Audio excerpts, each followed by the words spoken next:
Do you want to know how to delete search history on DuckDuckGo by date? Then this video is for you.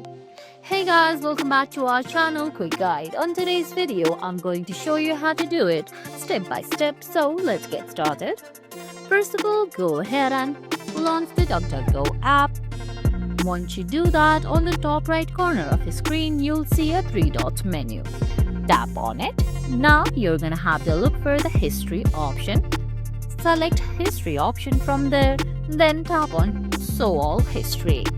Now from there, on the left side of the screen, you'll see the dates and what you search.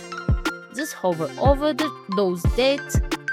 Then you'll see this small bin sign. Just tap on it.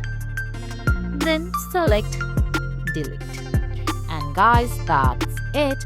That's how you delete history by date on DuckDuckGo. I hope you found this video helpful. If you did, please give it a thumbs up, leave a comment, subscribe to our channel and hit that bell icon. See you in the next video. Thanks for watching.